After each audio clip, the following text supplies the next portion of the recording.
Is national title talk for the Vols legit?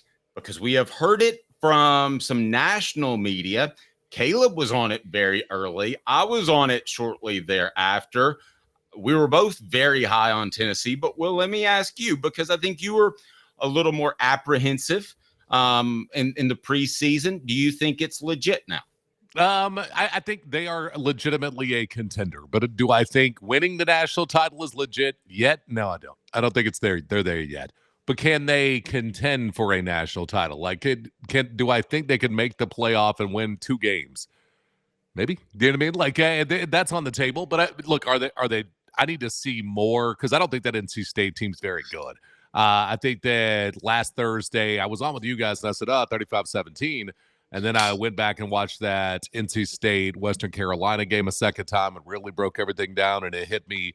Grayson McCall can't run their offense, so that's not a good team, especially until he runs their offense.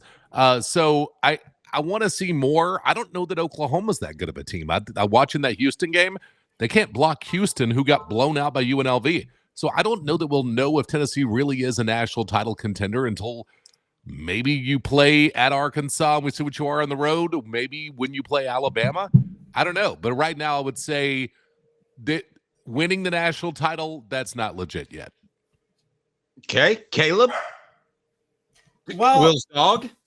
So, yes. Will,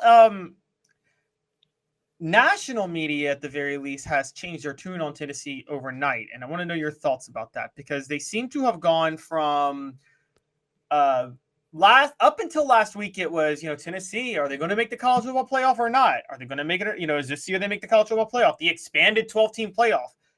And no one talks about you as a national title contender if you are a college football playoff contender yet. But it did go from that to over the weekend switching to Tennessee a national title contender. I want to play a couple of clips for you, but first, just your thoughts in general on national media so quickly changing their tune on Tennessee. Yeah, well, I think Tennessee's better than we thought they were. I also think everyone is looking at NC State like a team that could be 9-3 this year, and then Tennessee just dog walks them the way that they did. I think that Tennessee is much better. So here's the thing with Tennessee that I think none of us saw coming. I think we all knew they had depth of defense. I don't think we realized that there's not that much of a drop-off from their first string to their third string up front. And that's saying something because I don't know the last team I've seen that I would say that about. But so I think Tennessee is better. I also think everybody's looking at NC State because I think a lot of times people don't have time to watch all the games. But if they're looking at NC State saying you're bringing back the 5th most starts in all of college football on the offensive line, we know Dave Doran does good things defensively. Kevin Concepcion's a weapon that's going to at least spend some time in the NFL. And we've seen Grayson McCall be a superstar in the sport. You put all that together, NC State should be good. Well, the pieces don't fit, right? A lot of square peg, round hole. So I think Tennessee is better than we thought. Tennessee's definitely better than the national media thought, but I also think people are overrating that NC State team quite a bit. And for the people who didn't watch that Western Carolina game, you might not know that, they have some big problems right now. I agree with that. And I didn't think they played particularly hard after the Will Brooks touchdown. And you got to be a little bit tougher than that. And that speaks to their preparation in the preseason. I told you yesterday, or I said to you, we were talking, and I think the 5 best teams, that there's a delineation. And I want to see if you agree or disagree with that. I think it's Ohio State, Southern California, Texas, Georgia, and Tennessee. I'm that high on the Vols, where I think those are the 5 teams right now that I think can win a national championship. Things can change. We haven't seen much. But what do you make of that statement? I'm not there on USC yet. And that's what I would say. And I would say if Alabama gets healthy on the offensive line, I think they're going to be a monster. If you look at where Alabama is in the blue chip ratio, they're like 90% in the blue chip ratio. That's not like I don't remember seeing a team that was this far in the blue chip ratio. And, since people have been keeping that stat. So I think Alabama, if they get healthy, can be, but they're not there right now. So I would agree with you on all of them but USC. But can Tennessee win the national championship? Yeah, absolutely. Tennessee can win the national championship right now. Is it the most likely scenario or even a likely scenario? Probably not, but I would say Tennessee right now, I would take them over the other teams that are in the conversation for the top 5. Ole Miss, yeah, I'll take Tennessee on a neutral field. Penn State, I'll take Tennessee on a neutral field. So Missouri, I'm going to take Tennessee in a neutral field. So I agree with your original thesis outside of maybe I'm not sold on the front seven and the offensive line for USC just yet. Fair. Caleb, jump in there. We're having some issues with our messaging software. Go ahead. Will, I'm going to play a clip for you from Josh Pate. Let me get your thoughts on him real quick. And what your coworker Josh Ward shared this yesterday, and it was an interesting take on his twist. I'm going to play the clip, and I'm going to come back, and I just want to see your thoughts on what he said real quick. So just 1 second. As much as Oregon doesn't look like a national title contender, I've learned Tennessee's a national title contender. I went beyond SEC there. I went beyond just playoff. See, there's this tiered language that we use these days with an expanded playoff. And if you say someone's a playoff contender, that's a fancy way of saying they can make it, but they can't win it. Now, Tennessee playing the kind of defense they're playing now, combined with just Josh Heupel, anytime he's got elite talent at quarterback, they can win it. They are a definite team in the mix, along with your Georgias and your Bamas and your Texases, Ohio States. They can win this thing. And we have Rece Davis. So what does he have to say? Tennessee needs some growth out of that offense and out of the receivers making plays down the field. That's not why Tennessee might be in that group with Texas and Georgia and probably Ohio State. It's the fact that they're rolling about a dozen dudes through that defensive front, all of whom aren't just big, wide bodies. They are rear end kicking, trouble making, havoc causers up front. Now, NC State is probably an average team like NC State typically is, but they're old up front, and they got absolutely butt kicked in Charlotte on Saturday night. I'm just curious if some national media, do they want to get out in front of it? Were they behind it? Why did everything change so quickly? Or is it perhaps the parity in college football now? I think there also are some teams I think people thought were going to be very good that really look like there are problems, right? Oregon looks like there are problems with Oregon. It looks like that Ohio State hasn't figured it all out yet with Will Howard at quarterback.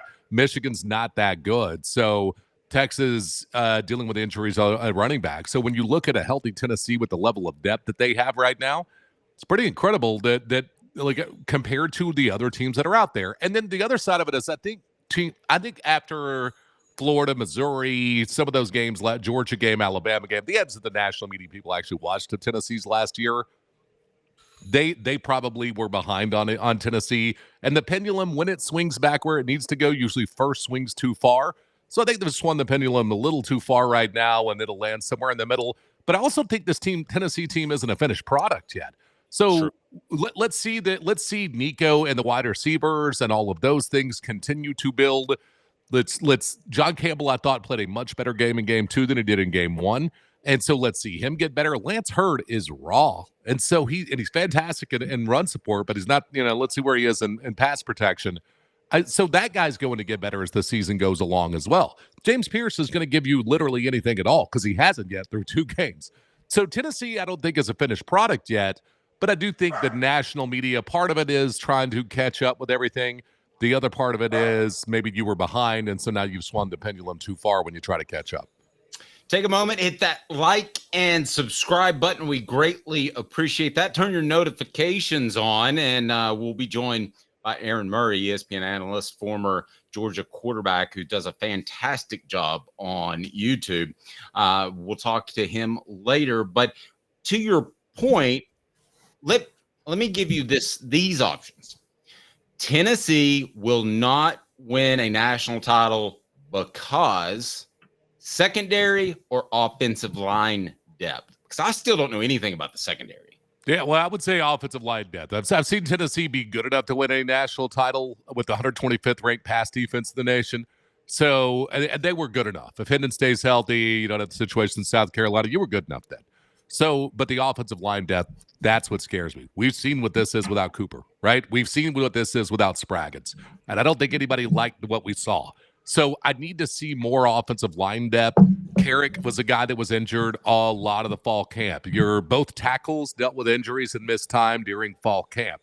So if something keeps Tennessee from being able to reach their potential, and I don't know that their potential is to win the national title. I think it could be to win the national title, but if they were to win the national, if they fall short of their potential this year, it will be because of offensive line depth. I think more so than the secondary. Yeah, because it's almost impossible to go through a season and not get a lineman hurt to the point where he misses a game or two, right? Yep. Yeah, well, and remember last year, beginning of the season, Tennessee's telling us, hey, we're comfortable going 9 deep on the offensive line. So I'm on the radio looking like an idiot because I sound like an idiot because I'm like, Tennessee has plenty of depth on the offensive line.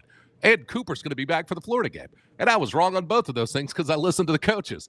So I just think if they had the depth, we would see the depth. I don't think they have horrible depth. I just think it's kind of like that offensive line's like a basketball team that goes 7 deep. You got 2 guys off the bench. The starting 5 you feel really good about. The other 2 can spell somebody, but you'd prefer them not to. But I don't know that they're going a whole lot deeper than that right now. I'll make this note. Satterwhite, I believe, will be a more physical, eventually dominating type of offensive lineman at center. But I don't know that he's going to have the mental acumen immediately if something were to happen to Cooper. So but the depth, other than that, I think is very, very, very curious. All right. Yeah. One thing I was told about Tennessee's team last year, some of the issues when Ollie took over at center, is that Cooper could call out the blocking in 2 seconds. Took Ollie about 5. And so just that extra few seconds slowed everything down. Joe was trying to go too fast over the top of Ollie calling out blocking. And there were some communication issues between Joe and the offensive line because of that. And so I do think that Cooper's a weapon with how fast he's able to process everything and communicate everything to his teammates. And so it's going to be like even next year after Cooper, there's going to be growing pains, right? Even if I like the guys behind the starting 5 they have right now, there are going to be growing pains because that dude is unbelievable.